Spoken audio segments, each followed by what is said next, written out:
This story did not begin in the wealthiest of wombs, or streams flowing with liquid gold and silver spoons dipped into stews garnished with privilege. In this story, the king was once a peasant, a humble son to parents of humble minds.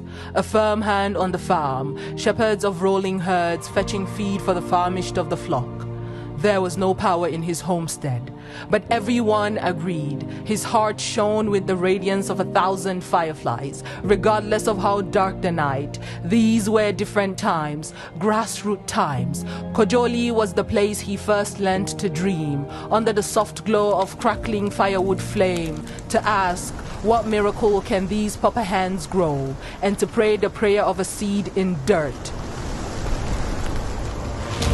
But dirt is a fertile ground for the germination of being. This story, from the wind-swept northeastern landscapes in all their glorious barrenness, with the gates of his father's house shut against the penetration of Western education, it seemed like the future would be full of doors no son of Garba would be able to unlock. But destiny is a dogged shadow, chasing and chasing until it caught him in Jada. God bless Kau Ali, who had learned to believe. Even in those grassroots times grazed by doubt, he would register the little dreamer in a school and did not scorn his baby steps as if to say, yes, even the Iroko was once a tender seedling, learning to survive the rage of seasons. So dream, let the stars guide you. This story is about the path the dreamer towed through toil and tremor, tempest and tide, eating failure like yams. Some of them were hard to swallow, but it takes a man thirsty for triumph to keep watering his spirit when losses come encroaching like desert sands. Orphaned at 11, mother's heart gave up when the star of a chap began to glisten. He faced the world with a wrestled smile. Someone once said, grace is God's gift to you, but discipline is the gift you give yourself. Tito your daddo. This is Atiku, and Lord knows it takes a man yearning for mastery to refuse to open the door when the urge to give up comes knocking. This is Atiku, giving back generously to the very land that turned its back on him. Mounted castles where only shacks once stood. This is Atiku, who does not just say education is the key, but has forayed into the fairy furnace to forge many keys for our children. The man who has stood the test of age and times, who has ascended realms only few have dreamt. This is Atiku, battled the pressures of the Echelon to return to us as the diamond in the sky, who has scattered his seeds of unity in a land fragmented by shallow loyalties.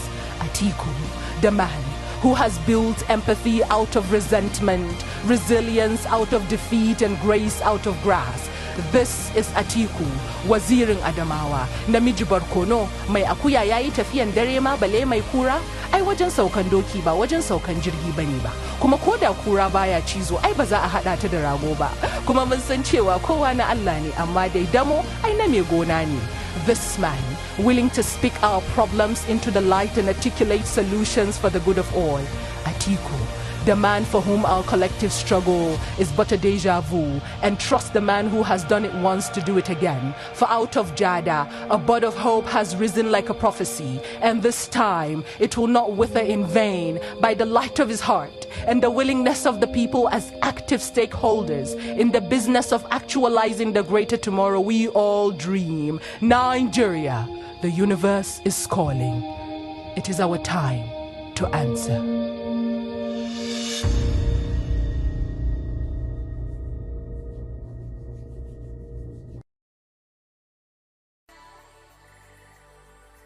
Growing up as a little boy, we were told every day that we were the leaders of tomorrow.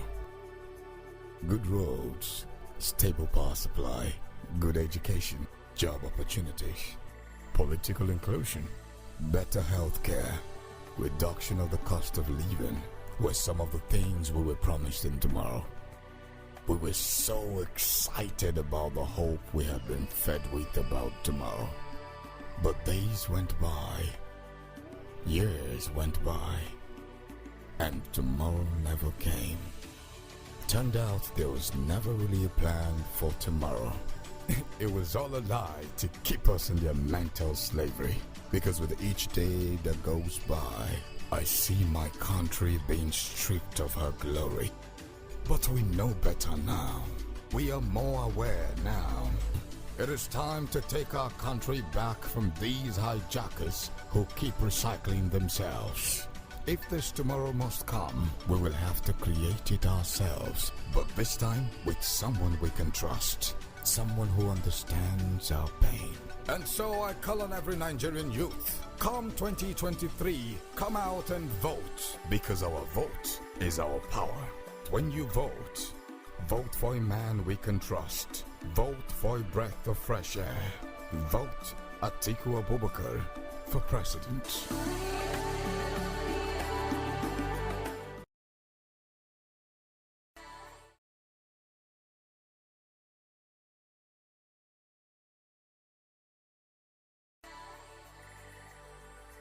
Growing up as a little boy, we were told every day that we were the leaders of tomorrow. Good roads, stable power supply, good education, job opportunities, political inclusion, better health care, reduction of the cost of living were some of the things we were promised in tomorrow. We were so excited about the hope we had been fed with about tomorrow. But days went by, years went by, and tomorrow never came. Turned out there was never really a plan for tomorrow. It was all a lie to keep us in their mental slavery. Because with each, but we know better now. We are more aware who keep recycling themselves. If this tomorrow must come, we will have to create it ourselves. But this time with someone we can trust. Someone who understands our pain. And so I call on every Nigerian youth. Come 2023, come out and vote. Because our vote is our power. When you vote, vote for a man we can trust. Vote for a breath of fresh air. Vote Atikulive for president.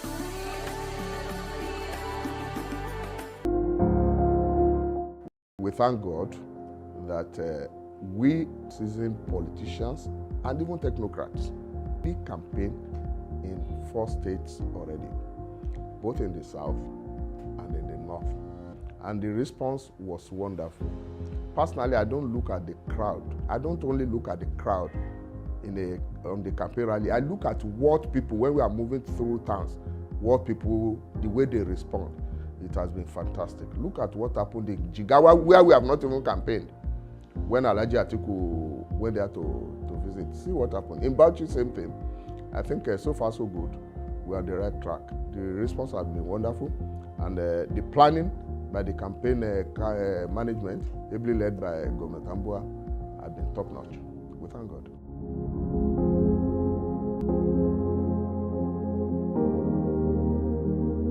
When Atiku was vice president, what was the economic situation of the country just before he assumed office as the chairman of the National Economic Council? What was the situation of our country? What was our growth rate? What was our foreign reserve level? What was our foreign debt level? As of the time in 2007, the statistics is there for everyone to see. And here is a man that is coming from the public sector and the private sector combined, and that's what we need in this country. We need a detribalized investor himself. It takes an investor to draw investors. If you are just what I call a container economist, anybody can bring in containers from China and put them in a supermarket and start selling and say you are an investor. That's not what Atiku is. The beautiful thing about Alhaji Atiku Abubakar is that he has extensive public service experience, and he has an enormous private sector experience. He's a major employer of labor in this country. If you go to Adamawa, he employs more people than any other person in Adamawa, in the whole of Adamawa State, even more than the government. So that's a man who knows what it takes to run a business. So he is talking to his colleagues practically. They are his colleagues. So they will trust him because they know that he knows where the shoe pinches. I'm sure his economic policy and his interaction with the business community is going to finally take us out of the wood, and then we'll be on the path of development again. You know, we were developing before the APC came in 2015 and did what they did.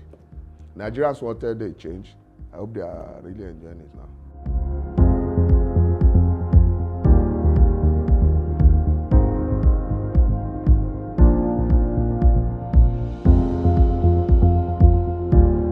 Of course, he will unify this country because he has done it before. He's a completely detribalized man. Religion has no place in the way he relates with people or the way he runs things. And I've known him for quite a while, and I'm very proud to be associated with him. He doesn't see you either as Yoruba or Igbo. What he said, by the way, in Kaduna, I wonder why people, why they cherish taking things out of context. They just selected only two of the ethnic groups in what he said. He said Nigeria didn't need a Fulani president, or an Hausa president, or a Yoruba president, or an Igbo president, that we needed a Nigerian president. They just, lazy minds. Lazy minds. They are lazy, so the devil works in their mind is the devil's workshop. They just took only the Yoruba and the Igbo part and started flaunting it. But look at his private life. Look at his public life. He discovered Okojo Iweala. He discovered Obi Ezekwe, that woman. He discovered Adeshina, who was my classmate in the Great Ife. He discovered Erufai. He discovered Muhammadu Ribadu, who arguably had been the best EFCC chairman we ever had. He didn't bring them out because of their ethnic background or religious background. So the last time I checked, Okojo Iweala supposed to be an Igbo woman of Christian faith. So that didn't stop Atiku from working with her to get this country moving then. So it will not stop him again.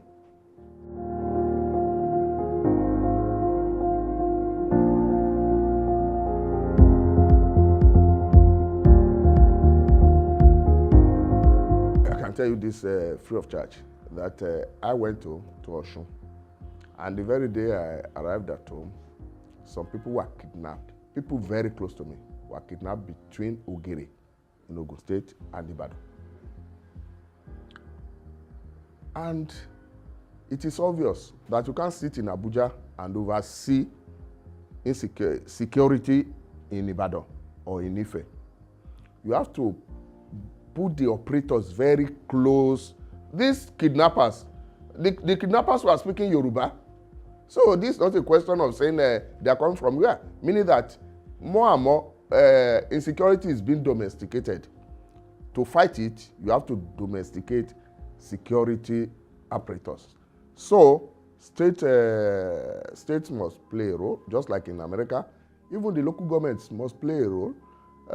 Traditional rulers, who are the real custodians of the behavior, culture, tradition of the people, who can say stop and things will stop. They have to be involved. So his proposal is the only way forward, I can say. As an ordinary Nigerian, I can't wait for Alhaji Abubakar to become the president of this country. We have failed in terms of security architecture in this country. It has collapsed completely. Completely. We all know that. And this insecurity doesn't know tribe. It doesn't respect religion. When they grab you, they grab you. They don't even ask whether you are... It's kidnapped for money now. Doesn't know any tribe, doesn't know any religion.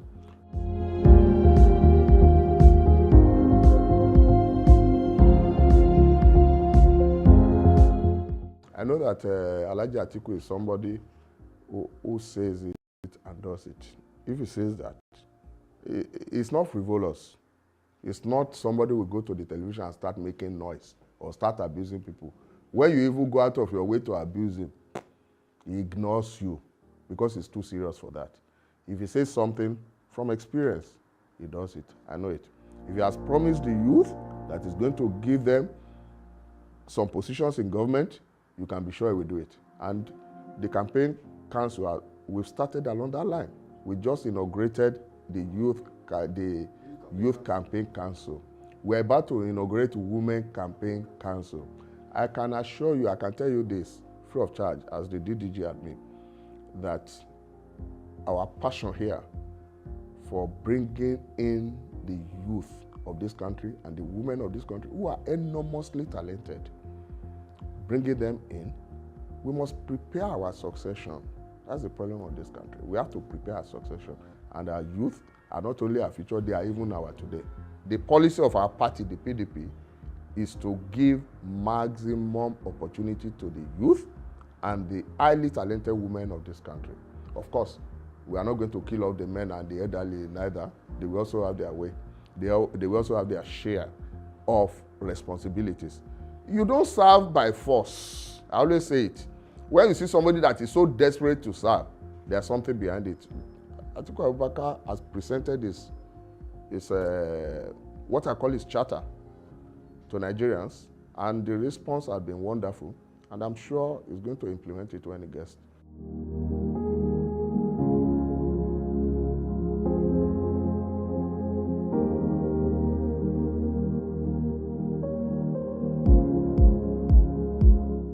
You see, you don't give what you don't have. When you don't have the experience of running a university, it looks like rocket science or nuclear chemistry to you. I'm a product of that system.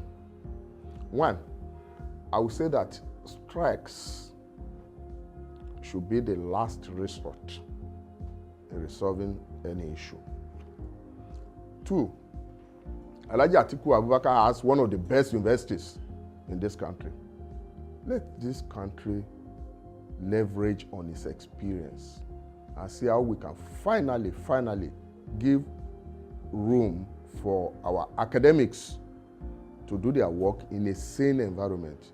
People always make the mistake thinking that lecturers who are fighting for increased salary. No, I'm a product of the system. If you go to where we call White House in Ife, that's our Faculty of Sciences, you will see that some of the chemicals we used in 1977, the containers are still there. No, we can't continue that way. We have to modernize our universities. We have to declare a state of emergency in terms of university education. So I believe that Atikulive has a blueprint to resolving this issue once and for all. Thank you.